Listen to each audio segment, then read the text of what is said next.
আসসালামু আলাইকুম গায়াস, কেমন আছেন সবাই?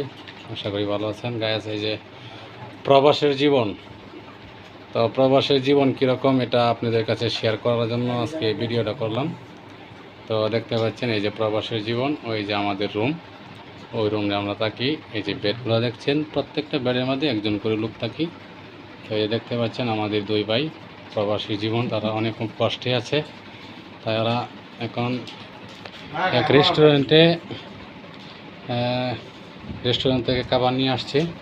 তো পাকশাক করার মতো আমাদের কোনো পরিস্থিতি নাই, ব্যবস্থা নাই। এই যে এখানে দেখতে পাচ্ছেন বেডগুলো, ওই বেডে থাকছি। এই যে দেখেন কাপড় চাপড়ের কী পরিস্থিতি।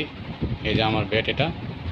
তো এই যে আমাদের বিছানা, সবারই আমরা 6 জন লোক এই রুমের মধ্যে থাকি। রুমটা অনেক মোটামুটি বড় আছে।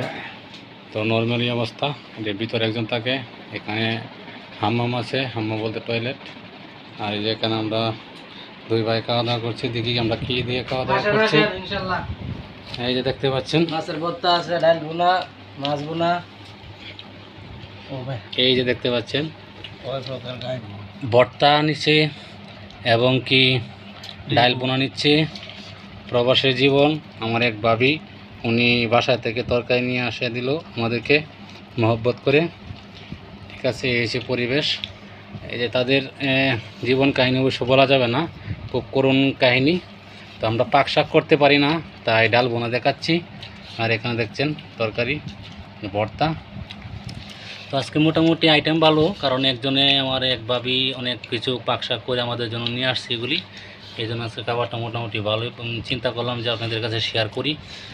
আর এই যে দুই ভাই দেখতে পাচ্ছেন, ওরা তো অবস্থা খুবই করুণ কাহিনী তাদের, কিন্তু এটা হয়তো বিস্তারিত আপনাদের কাছে বলা যাবে না, পরে নেক্সট এক ভিডিওর মধ্যে বলবো ইনশাআল্লাহ। এই যে দেখতে পাচ্ছেন এই হচ্ছে আমাদের পরিবেশ। তো দেশের পরিবেশ আর প্রবাসের পরিবেশ কি পরিণতি, এই দেখতে পাচ্ছেন।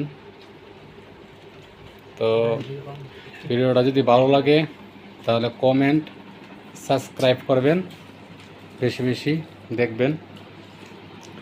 ভালো থাকবেন, সুস্থ থাকবেন। আল্লাহ হাফেজ।